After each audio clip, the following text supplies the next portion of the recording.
오늘 말씀, 오늘 중병자 이야기를 나눌 텐데요. 오늘 본문의 누가복음의 이 중병자의 기적 사건의 앞에는 나병 사건이 바로 나옵니다. 물론 이제 다른 본관복음이 약간 차이가 있어요. 오늘 마가복음에는 이제 베드로의 장모의 열병 고치는 사건이 있고 오늘은 빠졌지만 다 연관되는 장면입니다. 연관되는 장면 이따 말씀드리겠지만, 자 오늘 그런데 17절에 보면 예수님께서 말씀을 가르치실 때에 많은 사람들이 모이게 되는데 그 이유는 우리가 5장에서 봤지만 예수님이 나병을 고치셨기 때문입니다. 그리고 오늘 5장 15절에 보면 그 예수님의 그 기적 사건이 소문이 유대 땅에 어떻게요? 퍼지게 되었습니다. 그래서 수많은 사람들이 예수님을 만나고자 하는데 15절에 보면 예수님을 왜 만나고자 하는지 그 이유가 두 가지로 정리되어 있습니다. 첫 번째는 예수님의 말씀을 듣고자 합니다. 그럼 왜 이들이 말씀을 듣고자 했을까? 이들은 어릴 때부터 말씀을 알았고 배우는 자들인데 다른 성경에 보면 예수님의 말씀이 다른 사두개인들이나 율법학자들의 말씀과 다르고 권위가 있다고 성경은 기록하고 있습니다. 그러니까 지금까지 배웠던 그들의 생각과 마음을 예수님이 정리를 하시는 장면이거든요. 그래서 이 말씀을 배우고자 모이게 되고요. 두 번째는 그들의 병을 고침을 받고자 모이게 된다는 거예요. 그러니까 나병의 기적사건, 그러니까 나병은 인간의 힘으로 고칠 수 있는 병이 아니잖아요. 그러니까 이야기를 들었고 수많은 사람들이 예수님의 말씀을 통해서 치유받고자 예수님께 나오는 것을 우리가 볼 수 있습니다. 우리도 마찬가지 아니겠습니까? 우리가 처음 예수님 믿을 때 믿음이 강력해가지고 저는 예수님의 뜻만 쫓겠습니다 하는 분도 있겠지만 저 같은 경우도 그렇게 해서 믿은 게 아니거든요. 불치병이 걸린 누구를 위해서 기도하다 하나님께 성기도하게 되었고 이 자리까지 오게 되었다는 겁니다. 여러분들도 예수님이 부르시는 것들이 여러 가지 모양으로 부르시는 거예요. 어떤 분들은 태어난 엄마 아빠 예수님 믿어서 억지로 어쩔 수 없이 교회 다니거나 하지만 또 그가 너를 허락하셨고 또 어떤 이들은 다양하게 병으로 인해서 또 위기 가운데 은혜 가운데 예수님 믿게 되었다는 것이죠. 여러분 성경에 다 그렇게 기록되어 있습니다. 우리가 특별하게 예수님을 처음부터 믿음만 가지고 예수님을 따른 게 아니라는 것이죠. 자, 그런데 예수님은 그 수많은 사람들이 왔지만 16절에 보니까 그 자리를 피하시고 어떻게 합니까? 기도하시러 한적한 곳으로 가십니다. 왜 이런 행동을 보실까? 여러분 예수님은 모든 일을 취하기 원하시지만 여기에 매몰되기 원치 않으십니다. 우리가 사람들은 기적사건에만 우리가 이렇게 집중하지만 예수님은 더 집중하신 것은 하나님과의 깊은 관계입니다. 예수님은 하나님이셨잖아요. 그래도 불구하고 예수님은 아무도 없는 그곳에 가셔서 하나님과의 대화를 하기를 원하셨다는 사실입니다. 이게 더 중요한 사실이죠. 그래서 오늘 17절에 보면 그 수많은 사람들이 예수님의 말씀을 듣고 예수님께 통해서 병을 고침을 받고자 옵니다. 자, 17절에 하루는 가르치실 때에, 그러면 이 어디서 가르치실까? 이 다른 성경에 기록되어 있거든요. 마가복음에 보면 이곳이 우리가 지난주 살펴봤지만 마가복음 볼까요? 마가복음에 보면 이곳이 어떤 곳인지를 성경은 정확하게 나타나고 있습니다. 우리가 여러분 마가복음 8장에서 나병 환자 사건이 어디 나오죠? 2장에 죄송합니다. 2장에 나오죠. 나병 환자 사건에 보시면 1절에서 가버나움 또 이 사건 중병자 고치는 장면이 나오죠. 그렇죠? 자, 그런데 가버나움이 누가복음 1장 21절에 그들이 가버나움에 들어가셔서 예수님께서 안식 회당에서 가르치는 장면을 하고 그 다음에 어떻게 하죠? 열병을 고치고 귀신을 쫓아내시고 이런 장면이 쭉 나오죠. 그러니까 어디서 지금 예수님이 계시냐면 가버나움입니다. 가버나움. 아까 우리가 마가복음에서 2장에서도 동일하게 1절에서 뭐라고 말씀하고 있죠?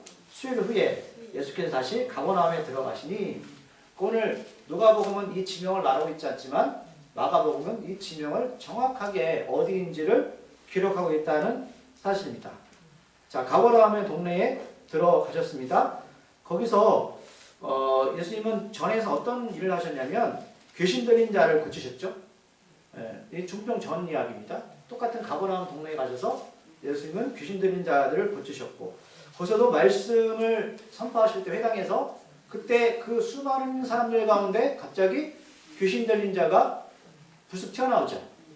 그러니까 무슨 뜻이냐면 예수 그리스도의 말씀이 선포되기 전에는 귀신이 잠자고 있었다는 거죠. 그런데 예수의 말씀이 선포될 때 귀신이 악한 영이 드러나기 시작했다는 사실입니다. 이게 중요한 메시지거든요. 네. 또 말씀의 능력은 귀신을 쫓아내는데 악한 것이 말씀이 선포되기 전에는 잠자고 있었다는 사실입니다. 물론 그 귀신이 예수님을 방해하고자 그런 모습도 있지만 우리가 지난주 봤지만 말씀이 선포될 때에 치유의 능력도 나타나지만 어떻게요? 악한 능력이 같이 동시에 일어날 수 있음을 우리가 알 수 있다는 사실이죠. 그래서 우리가 가정에서 직장에서 사업터에서 말씀의 능력이 나타나면 악한 영이 떠나가고 치유 역사가 일어나는데 여러분 귀신들은요 그냥 물러가지 않습니다. 같이 말씀의 능력에 대항하려는 의지가 크죠. 자, 그런데 주님은 우리 말씀하지만 16절에서 기도하러 가시는데 자, 오늘 이제 그 많은 사람들이 예수님의 그 기적을 또 경험하고자 예수님께 다가옵니다. 오늘 아까 그 땅이 어디더라고요? 가버나움으로 제가 말씀드렸어요. 가버나움에서. 자, 그러면 이 가버나움 어디일까? 그럼 가버나움이라는 동네가 있을 거 아니에요. 그렇죠? 율량동이면 뭐 율량동에서 어디서 가르치셨냐? 오늘 마가복음 1장 29절에 한번 다시 찾아볼게요. 말씀을 찾아보겠습니다. 마가복음 1장 29절 말씀.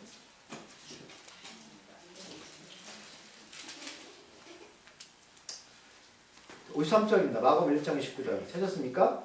자, 가버나움 어느 집이 있냐면 여기 기록되어 있어요. 시작. 회당에서 나와 곧 야고보와 요한과 함께 시몬 안드레의 집에 들어가셨다.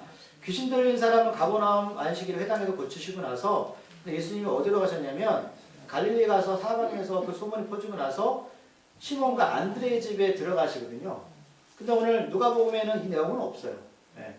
근데 그 중간에 시몬 안드레 집에 들어가서 예수님이 뭐 하셨냐면 시몬의 장모가 열병으로 누워 있어서 그 열병을 고치셨어요.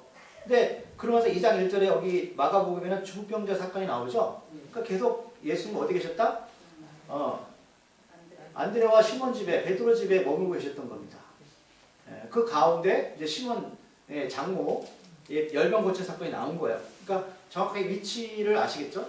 가버나움에서 귀신 쫓아내시고 회당에서 주일 안식일날 그다음에 중간에 열병을 고치시고 그 베드로의 장모 그 다음에 계속해서 그 집에 계셨는데 수많은 사람들이 어떻게요? 말씀을 듣고 병 치유하고자 이 자리에 왔다는 거예요. 이제 스토리가 이제 꿰지시죠. 네, 꿰지실 거예요. 자, 오늘도 10절에 보니까 거기 누가 있냐면 바리새인과 율법 교사들이 앉아 있습니다. 이들이 왜 왔을까, 여러분? 당연히 예수님이 누군지 알고 싶은 거예요. 자기들도 말씀을 선포하는데 예수님 말씀 뭐가 다르지?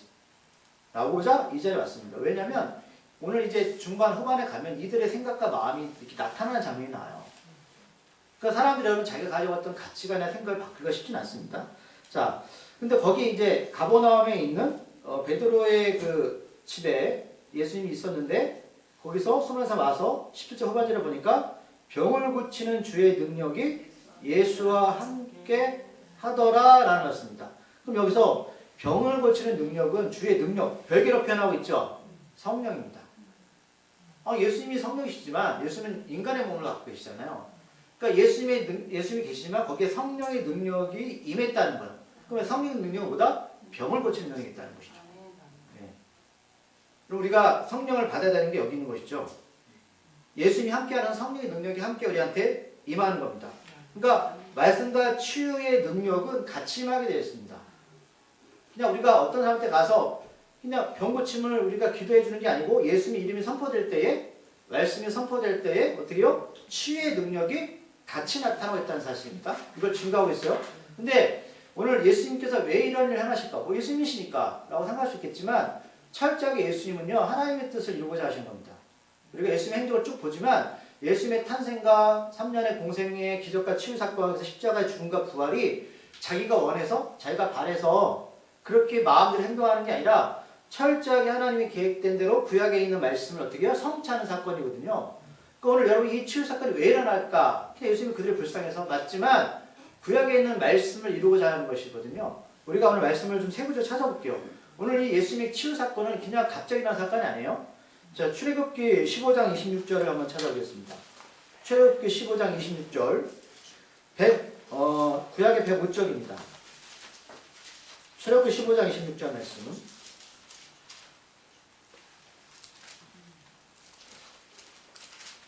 대구쪽 출애굽기 15장 26절 찾았습니까? 대구쪽 읽겠습니다. 시작. 이르시되 너희가 너희 하나님과 여호와의 말을 들어 순종하고 내가 보기에 일을 행하며 내 계명의 귀를 기울이며 내 모든 규례를 지키며 내가 애굽 사람 향에 내린 모든 질병 하나도 너에게 내리지 아니하리니 나는 너희를 치료하는 여호와다. 치료하는 하나님을 예수님이 증거하시는 거예요. 그런데 이게 예수님이 이제 하나님 10가지 재앙을 다시 돌이키시며 말씀하신 장면인데, 근데 그 전제 조건이 있죠. 뭐야? 결국 너희들이 내 말씀을 어떻게 해요?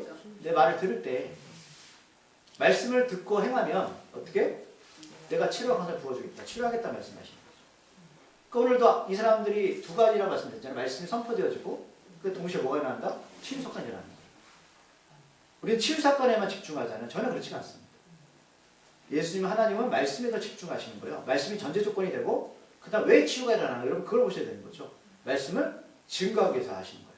하나님의 계획과 뜻과 예수님 누구신지를 드러내는 장면이죠. 자, 두 번째 또 찾아볼게요.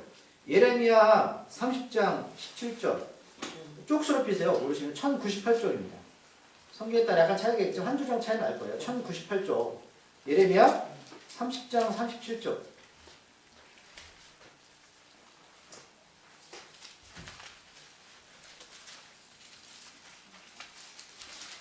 예레미야 30장 17절 말씀. 1098쪽입니다. 예레미야 30장 17절 말씀. 찾았습니까? 네, 예레미야 30장 17절 1098입니다. 읽겠습니다. 시작. 여호와의 말씀이라 그들이 쫓겨나는 자라 시온을 찾는 자가 없은즉 내가 너의 상처로부터 새살이 돋아나게 하여 너를 고쳐주리라. 그럼 나병의 특징은 새살이 돋아나는 것이죠. 하나님께서 우리에게 새살을 돋게 하신다고 분명히 말씀하셨어요. 구약에. 다음 번째 마지막 구약의 말라기서입니다. 말라기가 끝나고 몇 병이 흐르고 그 다음에 신약으로 넘어가죠. 자, 말라기 4장이죠. 말씀. 구약의 끝입니다.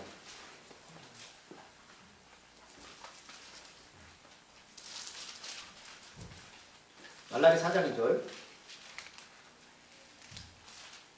찾았습니까? 자, 내 이름을 경외하는 너희에게는 공의로운 해가 떠올라서 치료하는 광선을 비추리니 너희가 나아가서 외양간에서 나온 송아지 같이 되리라. 네. 그럼 지금 우리가 병원 가가지고 치료받을 때 열로 치료하시죠. 제가 그 명이라는 TV를 봤는데 암 수술하는데 암이 온몸에 퍼지니까 이걸 어떻게 하냐면 다 못 잘라내니까 그 위를 이렇게 해가지고 열로 있잖아요. 지져버리더라고요. 예, 그래서 암세포를 죽이더라고요. 여러분 수천년 기록된 성경이 어떻게 병을 치료하는 것을 열이라는 사실을 증명하셨을까요? 놀랍지 않습니까? 지금 우리가 의학에서 지금의 열로 치료하고 있거든요. 여기 아시겠지만 몸이 따뜻해야지 병이 안 생긴다며요. 그럼 하나님 분명히 다 알고 계셨어요. 우리의 몸 구조를. 이렇게 하나님은 구약에서 어떻게요? 치유하는 하나님을 증명하시기 위해서 예수님이 이렇게 오늘 고치신 거예요. 예수님은 나는 하나님의 뜻을 이루는 자다. 내가 메시아다.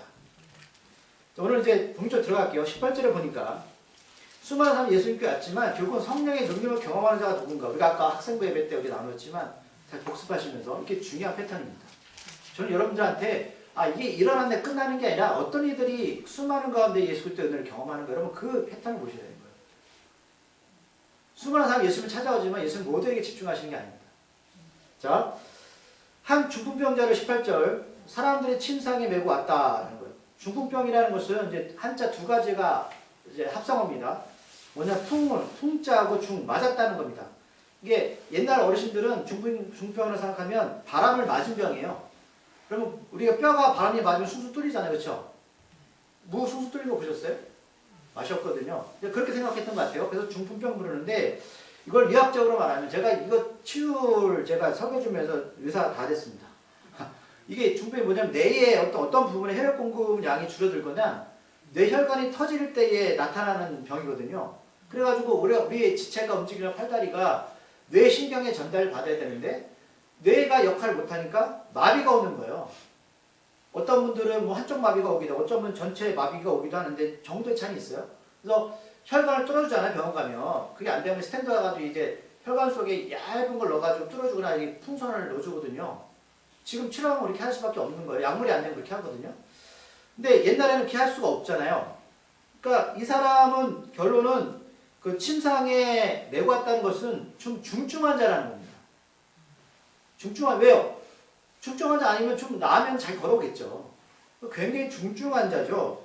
근데 유대인들은 우리가 나병 환자도 살펴봤지만 나병과 중병이 걸리면 또 하나님의 저주를 삼겠습니다. 사람들이 이 병 걸리면 같이 하지 않아요. 왜 하나님께 저주받은 너희는 뭐 잘못해서 그래. 죄 때문에 그래. 이런 인식을 갖고 있었거든요. 그러니까 사회적으로 좀 단절된 병입니다. 두 병이. 제가 좀 인터넷을 찾아봤는데 어르신들이 지금 제일 두려워하는 병이 있대요. 1위가 뭐 같으세요? 맞아요. 치매입니다. 암이 아니다. 치매가 36%입니다. 그 다음에 2위가 암일까요? 중풍입니다. 24%. 치매, 중풍, 이게 뭐냐면 뇌혈관 질병이거든요. 50% 이상들이 어르신들이 가장 이게 무서운 병을 생각하는 암보다. 왜? 그럼 죄송하지만 이렇게 말하면 제가 좀 비교는 그런데 암은 육신이 아픈 거잖아요. 그럼 어떤 제한적이죠. 근데 치매는 뭐예요? 뇌졸중은? 이거는 사람 있잖아요. 이거는 언제 끝날지 모르는 거예요. 그래서 어르신들이 가장 이걸 두려워하는 병. 그래서 근데 중풍이 약 72%가 언제 오냐면 65세 이상에서 많이 일어난답니다. 여러분 65세 이상이 되기 열심히 운동하셔야 돼요. 그래서 50대에 비교해서 70대는 4배 이상이 발생해요. 70이 넘어가면 50대에 비해서 그러니까 4배 이상이 이 중풍병이 발생한다는 거예요. 그러면 이 중풍병의 원인이 뭐냐 보니까 고혈압이 있는 분들이 한 5배 정도의 병이 더 많아요. 고혈압. 왜? 고혈압이 뭐죠? 혈관에 있는 병이잖아요. 그다음에 흡연, 담배 끊으세요. 한 2배. 그다음에 콜레스테롤. 이것도 콜레스테롤이 뭐예요? 혈관에 지방이 끼는 거거든요. 한 2배. 과다한 음주. 술 끊으세요. 4배. 여러분 하나님께서는 먹으라는 것만 드시면 돼요. 먹지 말라는 건 안 먹는 게 좋습니다. 자, 그럼 여러분들 이 입장이 돼보세요. 자, 이 사람들이 중병 걸렸으면 여러분 인생 포기해야 될까요? 여러분 우리가 이런 위기가 와요. 그럼 너는 성경에 보니까 침상에 메고 왔다고 성경이 기록하고 있죠. 오늘 18절에 그럼 누가 메고 왔을까요? 마가복음에는 이게 상자에 기록되어 있는데 마가복음에는 4명의 친구들이 있습니다. 그 4명이 이 침상을 메고 왔다고 성경 기록하고 있어요. 그래서 평상시에 여러분 친구를 잘 사귀어야죠. 자, 쉽지 않겠죠. 버려놔 있지 않지만 이 사람을 누운 상태에서 이거를 침상에 메고 온다? 쉬운 일일까요? 쉬운 일 아닙니다. 근데 이 사람들이 목적이 있습니다. 18절 후반에 뭐라고 말씀하고 있죠? 예수 앞에 들여놓고자. 그럼 왜 예수 앞에 침상을 갖다 놓고 사는 건데 예수한테 왜 갖다 놔야 돼요? 이게 소망 아니겠어요? 여러분 예수님 모르지만 분명 예수 앞에 이 침상을 힘들게 갖다 놓으면 이 친구가 나을 거야 라는 확신이 됐든 또는 일부분의 확신이 됐든 관계없어요. 어쨌든 지푸라기 같은 심정으로 1%만 가능성이 있어서 이 사람은 어떻게 해요? 예수 앞에 갖다 놓는 거예요. 우리가 여러분 기도할 때 100% 확신 갖고 기도해요? 그럴 때도 있지만 안 그럴 때도 있어요. 이게 될까? 이게 가능해?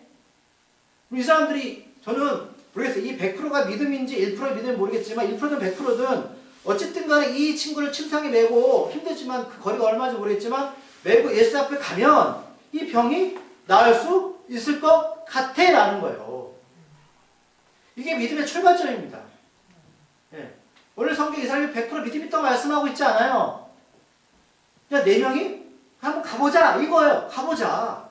한번 기도해보자. 한번 주님 앞에 나가보자. 이런 용기가 있어야 되는 거예요. 아니 가면 되겠어? 맞아요. 우린 몰라요. 저도 모르겠어요. 제가 기도한다고 100% 주시는 거 아니니까. 그런데 문제가 생겼죠. 19절에서 어떤 문제입니까? 무리 때문에 갈 수가 없어요. 자, 그럼 여러분 한번 제가 좀 생각해보는 문제인데 제가 이 중풍병자 한번 묵상해봤어요. 여러분 만약에 중풍병자인데 그냥 누워있어요. 아무것도 할 수 없어요. 여러분 어떤 생각이 드시겠어요? 첫 번째는 경제활동 못하죠. 두 번째는 날 누군가 옆에 도와줘야 돼요. 세 번째는 내 마음도 읽을 수 없으니까 우울증 내지는 뭐예요? 자기 폭에 슬픈 연민에 빠졌을 거예요. 근데 물론 4명의 친구들이 있지만 이 침상에 누운 사람들 여러분 자기 선택권은 없는 거예요. 내가 뭐 이런 여러 가지 상황들이 막 이렇게 돌출되어 있는데 어쨌든 간에 그 앞에 왔는데 문제는 아까 그 베드로 집이잖아요.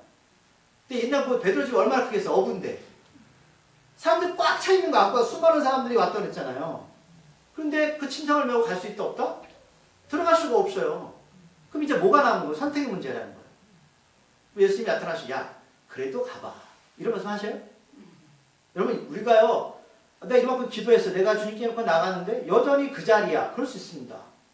이들처럼 분명히 방과 목적은 맞는 것 같아요. 그런데 수많은 사람들이 있어요. 선택이죠. 4명이 어떤 선택할까요? 이제 돌아가자. 할 만큼 했어. 난 기도할 만큼 했어. 나는 예수 믿을 만큼 믿었어. 돌아가자. 아까 말씀드렸지만 만약 4명 중에 1명만 얘기해서 돌아갑니다. 그럼 사람은요, 죄같이 부정적인 말은 금방 퍼져요. 아세요? 어떤 달리기를 하든 뭘 하든 있잖아요. 한번 해보자. 으싸싸 하면 갈 수 있는데, 어떤 사람은 야, 안다 그러면 힘 쫙 빠집니다. 원래 그래야 사람이나 동물이. 근데 저는 이 4명이 모두 어떻게 해요? 오케이 했을 거라고 생각을 해요. 왜냐면 어떤 방법을 찾죠? 19절에서 지붕에 올라갑니다. 그러면 지붕에 올라간다는 방법이 있어요? 일단 가보는 거죠. 여기 포기할 수 없어. 그러면 어쨌든 그 건물 안에 들어갈 수는 없지만 어떻게 해요? 그 사람들 뚫고 들어가는 거거든요. 여러분 군대 가시면 영도에 재단이 얼마 안 됐지만 뭐 훈련 받냐면 전투하다가 내 동료가 여기서 부상당해요. 그러면 얘를 어떻게 끌고 갈지를 같이 이제 그 연습하거든요. 그거 죽을 맛이에요. 여러분이 사람이 이제 축 늘어지면요. 얘 옮기기 얼마나 어려운지 아세요? 이명덕 청년 해봤죠?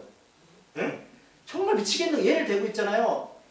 뭐 특수부단 얘를 메고 막 뛰는 훈련을 하는데 죽을 맛인 거예요. 근데 얘를 이 침상에 있는 사람을 메고 어디로 간다고요? 옥상하는 거예요. 처음에 수많은 사람들이 있었어요. 안 되겠다. 돌아가자. 아니라 한번 가보자. 한번 옥상 올라가보자. 여기까지예요. 제가 말씀드린 믿음은요. 하나님께서 10년, 20년 보여주는 게 아니고 오늘 하루 거만 보여주는 겁니다. 한 발짝 뛰어서 다음 걸 나타내시는 거예요. 내가 한 발짝 뛰지 않고 다음 걸 할 수 있게 만들지 않아요. 오늘 옥상 올라갔죠? 근데 또 문제죠. 예수 어디 계세요? 건물 안에 계시잖아요. 네. 우리가 지난주 계속 봤던 하나님 일하시를 보면 혼인잔치 불이 떨어졌을 때 포도주가 나병 환자가 주님께 올 때 아람 장군이 그가 요단강에서 치유받을 때 여러분 저절로 일어났나요? 우리 과정을 봤잖아요. 중요한 과정입니다. 나병 환자가 어떻게 치유받았을까? 그 다음에 물이 없었을 때 그 잔치집에서 포도주가 물이 어떻게 변한 포도주가 했을까? 남한 장군이 어떻게 치유받았을까? 여러분 그 과정까지 중요한 거라니까요. 오늘도 보세요. 그럼 이 사람들이 지금 올라갔어요? 그 다음 어떻게 할 거예요? 그 다음에 문제죠. 자, 그럼 지금 올라갔으면 예수 만나면 어떻게 됩니까? 들어가야 되는데 방법이 없잖아요. 됐어, 이제 가자. 할 만큼 했어? 이럴 수도 있어요. 근데 또 4명이 상했겠죠. 어떻게 하냐. 그래, 지붕을 한번 뜯어보자. 야, 지붕 뜯는다고 되겠어. 그거 뭐하러 이렇게 여기까지는 됐지. 우리 할 만큼 했어. 아니야. 지붕 해보자. 뜯어보자. 근데 얘네들 여러분 그 지붕이 우리 같은 지붕이 아니라 나무로 대들보를 세우고 거기에 촘촘하게 작은 나무를 하고 흙반죽을 해요.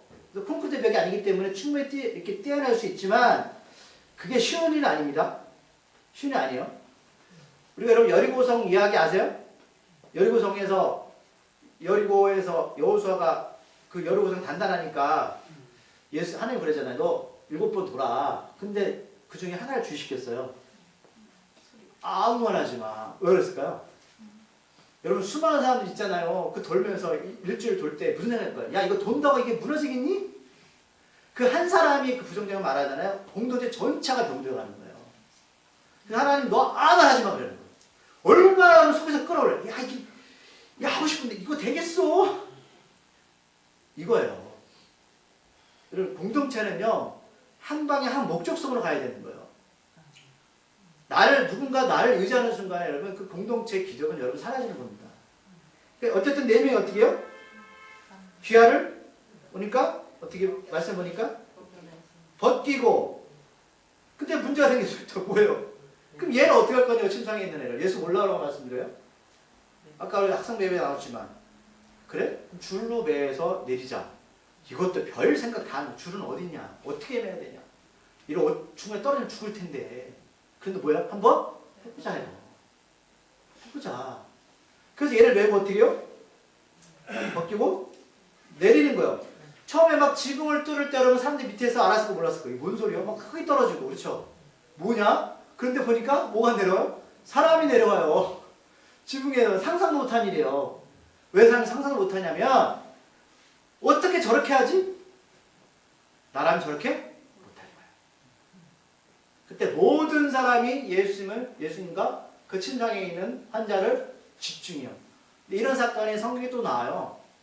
돌가운 나무 위에 올라간 삭개오. 아세요?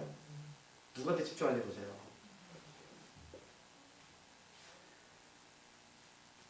자, 이럴 때 예수님이 20절에 우리에게 주시는 포인트 말씀 있죠. 뭐예요? 그들의 믿음을 보시고.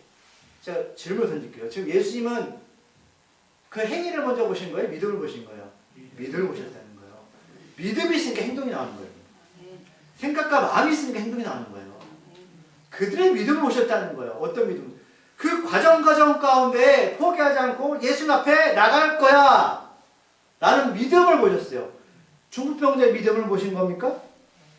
아니죠. 그들의 믿음, 4명의 친구들의 믿음을 보신 거예요.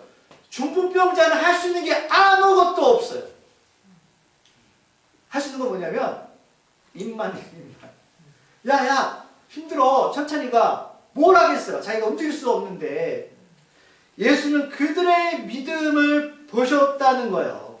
그런데 20절에서 예수님은 참 엉뚱한 말씀하시거든요. 20절 말씀 읽어볼게요. 시작. 예수께서 그들의 믿음을 보시고 이르시되 이 사람아 내 죄사함을 받았느니라 하시니, 지금 이 사람은 병치료하러 왔죠. 지금 예수 뭐 선포하시는 거예요? 아니 내가 무슨 죄사함 받으러 왔어? 아까 내가 애들한테 질문 던졌잖아요. 자, 여러분들이 거기 밑에 있는 사람들이에요. 죄용산 받는 게 더 쉬워요? 하나님한테? 아니면 이 중풍병 치료만 받는 게 더 쉬울까요? 어떤 게 더 쉬워 보이세요? 여러분들 이 사람이라면? 둘 다 어려워요. 아까 제가 그랬어요. 여러분 죄는 눈에 보이지 않아요. 그렇죠? 그러나 이 사람이 중풍이 낫는 건 눈에 보이는 거예요. 그런데 하나님의 시각은 뭐냐면 우리가 나병 환자도 봤지만 그 죄 문제가 해결됐을 때 치유받아 하시는 거예요. 세상의 모든 사람들은 겉에 들어가는 것만 모든 게 나아지면 나는 기적을 체험했다고 생각해요. 아닙니다. 하나님의 관점은 그 속의 것이 먼저 해결되어지고 하나님의 관계가 되었을 때 그 다음에 병 치유가 그 다음 나타나야 되는 거예요. 여러분 죽은 나사로 기억나십니까? 여러분 나사로가 죽으면서 다시 살아난다고 해서 다시 안 죽어요? 죽어요. 여러분 우리는 이 하나님의 관계 속에서 무엇이 우선시 돼야 되는 것을 먼저 보셔야 돼요. 근데 사람들은 놀랐을 거예요. 아니 왜 이유에 나오니까 무슨 죄사함? 그게 왜 중요해? 중요합니다. 죄 문제 해결되지 않으면 여러분 중풍병자는요 나아도 다시 죽어요. 이건 해결받을 수 없는 거예요. 두 가지 입장이 다 어렵지만 하나님의 관점은 죄사함이 죄 용서가 먼저입니다. 이게 문제예요. 여러분 이게 이따가 이제 바리새인하고 서기관들이 이거 갖고 이제 트집 잡는데 영어 성경에는 이게 저 기록되는데 뭐라고 기록되냐면 since are forgiven이라고 말하는데 이게 뭐냐면 내가 너를 죄사함 했다라고 말씀하시지 않고 그냥 죄가 사함 받았다라고 말해요. 그럼 이거는 하나님께서 하셨다는 것이지 예수님 하셨다는 소리가 아니에요. 아세요? 지금 하나님이 예수님 그렇게 말씀하시는 거예요. 내가 네 죄를 용서해 주겠다 말씀하신 게 아니라 하나님께서 네 죄를 용서해 주신 거야 라고 말씀하셨어요. 그런데 이후에 21절에서 서기관 바리새인들이 어떤 생각이 뭐라고 말해요?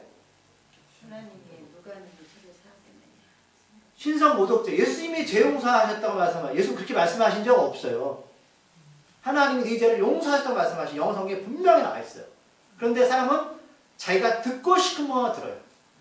그런데 이 말을 할 때에 이 사람들이 말로 꺼내요? 생각으로 말해요? 왜 그럴까요? 여기서 말로 꺼냈다가 맞아 죽게 생겼어. 왜? 기적이 지금 눈앞에서 나타나거든요. 생각과 마음에서 이 사람들이 지금 직업이 뭐라고요? 바리새인, 하나님을 잘 아는 자들 있죠. 자기는 하나님을 잘 알고 하나님 말씀을 잘 한다는 사람인데 이 사람은 하나님 관계가 되는 사람이 안 되는 사람이요? 안 되는 사람. 지금 정확히 짚고 계신 거예요.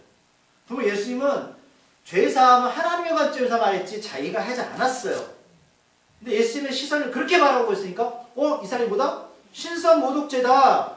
오직 하나님 외에 누가 능히 죄를 사하겠느냐라고 말씀을 이렇게 생각으로 했는데 22절에서 예수님께서 어떻게 해요? 생각을 하시고. 누구의 생각? 바리새인의 생각을 하시는 거예요. 전능하신 하나님은 우리의 생각을 감찰하십니다. 정확히 꿰뚫고 계세요. 그러면서 너희 마음에 무슨 생각을 하냐? 이 사람들은 마음이 생각을 생각했어요. 너희들 마음속에 무슨 생각을 하고 있어?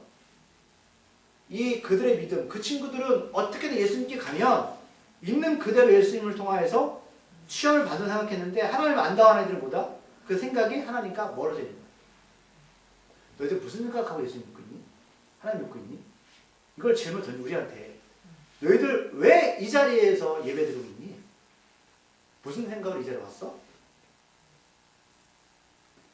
23절 읽어볼게요. 시작. 내 죄사함을 받았느라는 말과 일어나 걸어라 말이 어느 쉽겠느냐. 둘 다 어렵습니다. 둘 다 어려워요. 물론 지금은 이야기 발달해서 고칠 수 있지만 둘 다 어렵지만 결국은 죄사함이 보이지 않는 죄사함이 일어나 걷는 보여지는 기적의 형태로 연결되어지는 거예요. 나병처럼. 내 안에 바라스가 해결됐을 때에 겉에 드러나는 것보다 나병이 치료받는 것처럼 둘 다 어렵지만 하나님께서는 구약에 있는 말씀을 성취하고자 이를 죄의 주자로 만드시는 거예요.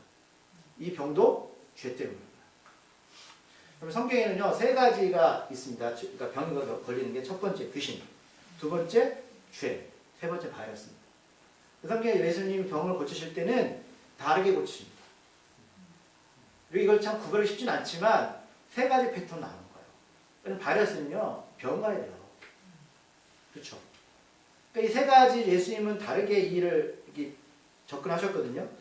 자, 24절 말씀. 자, 이렇게 말씀하시고서 24절에 뭐로 말씀하시냐면 그러나 24절에서 그러나 인자가 땅에서 죄를 사는 권세가 있는 줄 너희가 알게 하리라. 인자는 예수님 말씀하시는 거예요. 자, 나는 땅에서 죄를 사는 권세가 있는 줄을 너희로 알게 하기 위해서 이 사람을 고치는 거야. 자, 그러면 여러분 갑자기 땅 얘기 왜 해요? 땅 얘기 왜 할까요? 창세기 여러분 3장 17절 18절에 보면 제가 몇 번 말씀드렸어요? 갑자기 예수님 왜 땅 말씀하실까? 땅과 죄는 무슨 관계가 있지? 나는 이 땅을 회복시키는 능력이 있는 하나님이라고 말씀하신 거예요. 찾아볼게요. 창세기 3장 17절 18절.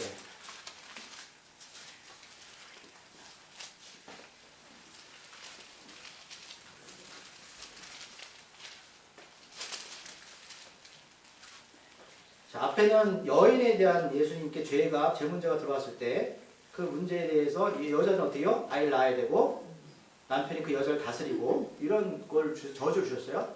10절 18절은 이렇게 시작. 아담에게 이르시되 내가 내 아내의 말을 듣고 내가 내게 먹지 말라는 나무의 열매를 먹었은즉 땅은 너를 말미암아 저주를 받고 너는 내 평생의 수가야 풀수살 먹으리라. 자, 지금 하나님께서 뭐라고 말씀하시는 거예요? 땅의 저주를 말씀하시는 거예요. 누구 때문에? 땅의 저주가 누구 때문에 온 거예요? 원래 하나님이 아덴 동산을 하나님의 땅으로 만드셨죠. 그럼 땅의 저주가 누구 때문에 온 거예요? 아담. 그럼 예수님은 성경에 보니까 두 번째 아담이에요. 왜? 사람의 몸으로 태어난 게 아니죠. 아담 하나님 창조하셨고 두 번째 아담 예수님도 성령에 태어나셨어요. 그러면 첫 번째 아담이 이 땅을 여러분 저주의 땅으로 만들어버렸어요. 그러면 이 땅을 누가 회복시키실까요? 두 번째 아담인 예수님이에요. 이 말씀하시는 거예요. 그래서 18절에서 땅이 내게 줄 게 뭐예요? 가시덤불과 엉겅퀴를 낼 것이다. 여러분 보세요. 이 땅에서 우리가 여러분 먹고 살아야 돼요. 맞아요. 그런데 이 땅이 주는 건 뭐냐면 수고밖에 없는 거예요. 이 땅에서 우리가 겪어야 될 것은 고통밖에 없어요. 그럼 이 땅에서 벗어나면 하나님 나라 가야 되잖아요. 다시 넘어갈게요. 그래서 24절에서 그러나 인자가 어떻게 해요? 땅에서 죄를 사는 권세가 있는 줄을 너희로 알게 될 거야. 내가 이 땅, 저주의 땅을 어떻게 회복시킬 거야. 하나님의 창조 그대로. 그래서 우리가 구약의 레위기에 보면 예수님이 하나님은 안식년 희는 아시죠? 그걸 왜 만드셨을까? 안식년은 6년 동안 농사를 짓다가 7년째는 빚을 다 탕감해주고 땅을 쉬게 하는 거예요. 그 다음에 농사 지으면 안 돼요. 그리고 거기에 나는 저절로 나는 것들은 고아, 과부, 나그네한테 다 그냥 줘야 돼요. 그 다음에 또 7년이 7번 지났어요. 7, 7, 49, 50년째 흰년이라고 부르는데 그때는 내 땅을 내가 돈 주고 샀어도 다 주인한테 돌려 주어야 돼요. 이게 땅의 회복이에요. 그럼 여러분 7년째 농사 짓지 않고 50년째 농사 짓지 않으면 우리가 3년 동안 먹을 게 없잖아요. 근데 하나님이 내가 3년 동안 뭘 줄까? 먹을 거 줄게 말씀하죠. 지금 부동산 때문에 난리죠. 자, 그럼 여러분 희년이 다가오면 땅값이 올라갈까요? 내려갈까요? 내려가죠. 왜? 네, 다 내려가죠. 여러분 이게 땅의 회복이에요. 여러분 하나님 놀랍지 않습니까? 하나님이 경제적인 개념까지 말씀하셨어요. 땅을 회복시키겠다는 거예요. 희년 아시는 개념이. 땅은 이 땅은 어떻게 저주받은 땅이었어요? 자, 25절 24절 후반절에서 근데 예수님 뭐라고 말씀하세요? 자, 말씀하시되 내가 내게 이르노니 일어나 내 침상을 가지고 집으로 가라. 아니 무거워 침상 가지고 어떻게 집까지 가요? 왜 이렇게 하셨을까? 자, 우리가 여러분 예수님 만나고 기적 체험하면 우리가 쭉 패턴을 보지만 예수님의 관점, 하나님의 관점이 뭐냐면 세상 속으로 들어가 말씀하시는 거예요. 그럼 이 사람이 집 가서 뭐 할까요? 예수님 증거하죠. 우리가 나아만 장군이 동네 가서 뭐 했다고요? 집에 가서? 흙 달라고 말하잖아요. 내 걸로 토달 만들고 하나님 나라를 확장시키고 그 얘기하죠. 나에게 하나님밖에 없습니다. 그리고 물이 변에 포도주에 있을 때 사람들이 그 사건을 알고 어떻게 돼요? 예수님이 자기들이 예수님 믿게 되고 하나님께 영광 돌리죠. 이 패턴이 이어지는 거예요. 지금 똑같이 말씀해요. 너 이 침상 가지고 가. 이 말씀하셨을 때 자 25절에서 읽어볼게요. 그 사람이 그들 앞에서 곧 일어나 그 누웠던 것을 가지고 뭐야? 순종이에요. 마지막에 뭘로 간다? 순종을 하는 거예요. 아니 내가 다 나았는데 뭘 침상을 가지고 가요? 근데 이 사람은 침상 메고 집으로 가는 거예요. 마지막 단계는 순종의 결과로 나오는 거예요. 물이 변해서 포도주가 되는 사건이든지 아람 장군이 병이 나는 사건도 마찬가지고 나병 환자가 여러분 그 치료받았을 때 공통점이 뭐다? 위기 가운데 순종의 결과가 나오는 거예요. 그러고 나서 하나님께 영광 돌려. 우리가 다 똑같은 내용이죠. 나만 장군이든 나병 환자든 포도주 물이 변하는 사건이든 그들이 다 나중에 어떻게 된다? 하나님께 영광을 돌리는 예수 증거자가 되었다는 거예요. 자 26절 말씀입니다. 모든 사람이 놀라서 하나님께 또 영광을 돌리며 심히 두려워하여 이르되 오늘 우리가 놀라운 일을 보았다 한다. 자, 이 사람들이 왜 하나님께 영광을 돌리고 왜 하나님을 경외하는 마음이 생겼을까? 놀라운 일을 봤기 때문이다. 오늘 보면 전혀 예상치 못한 일들이 일어났기 때문에 놀라는 거예요. 우리가 예수 믿을 때 사람들이 이 중병자 보면 소망이 있었을까요? 없었잖아요. 저도 마찬가지죠. 저거 되겠어? 쟤들 강조하잖아요. 되겠어? 됩니다. 그래야 사람들이 놀래요. 아, 저 하나님이 살아 계시네. 요셉 얘기 하잖아요. 저 하나님이 널 보니까 살아 계시네. 순종을 통해서 예수님을 증거하는 겁니다. 그리고 사람들이 하나님을 경외하게 되었고 어떻게 해요? 그 안에 믿음이 생기기 시작했어요. 여러분들 이 기적의 주인공이 되길 소망합니다. 제가 정리하겠습니다. 그럼 이 사람들 목적은 다 하나였어요. 예수님 만나자. 4명이 회의했어요. 무거운 침상을 두고 갔는데 사람들이 많아 도저히 들어갈 수 없었어요. 선택했습니다. 그래도 옥상 올라가자. 갔더니 어머? 어떻게 내려? 지붕을 뜯자. 한번 뜯었어. 한 방으로. 또 내리자. 근데 예수님이 그들의 믿음을 보신 거예요. 왜요? 그냥 처음을 보시면 안 돼요? 아니요. 그 수많은 무리 가운데 예수님이 여기 집중한 양이 여기 있는 겁니다. 나만 장군이든 나병 환자든 무리 변에 포도주가 되는 사건이든 우리가 그 패턴을 보자고요. 지금 삶의 자리가 힘들고 버겁고 어려우시더라도 여러분 방향과 목적성이 분명하시다면 여러분 끝까지 가시고요. 우리 공동체잖아요. 그들의 믿음을 보시고 하나님 응답하셨듯이 우리 누군가 지체가 어려우면 함께 기도하시고 내가 아파하듯이 우리가 같이 울고 같이 웃는 공동체가 되기를 소망합니다. 하나님은 나만의 믿음을 보시는 게 아니에요. 우리들의 믿음을 보시는 거예요. 우리가 이것을 한 주간 기억하시고 삶에 적용하시고 또 행동을 옮기기를 소망합니다. 기도하시겠습니다. 하나님 아버지, 이 중병자는 자기가 누웠던 침상을 다 걷고 과거의 아픔을 정리하고 은혜 자리로 들어갑니다. 참 보기 싫었던 그 침상인데 예수님 말씀에 순종해서 그것을 들고 집으로 갑니다. 여러분, 우리가 살면서 정말 생각하지 하기도 싫은 과거의 그 아픔들, 이게 우리의 침상입니다. 그러나 주님은 우리에게 말씀하십니다. 그걸 메고 가라. 왜요? 사람들은 그것을 보지 않고서는 예수님을 알 수가 없습니다. 내가 겪고 있는 이 아픔들은 내가 기억하고 싶진 않지만 믿음 있는 사람은 그것을 침상을 메고 집으로 갑니다. 그리고 증거합니다. 이 침상을 통해서 하나님이 역사하셨습니다. 하나님, 우리가 이 증거자가 되게 하여 주시옵소서. 이 과정을 통해서 우리가 얼마만큼 와 있고 어디로 갈지를 분명한 방향을 설정하고 달려가게 하여 주시옵소서.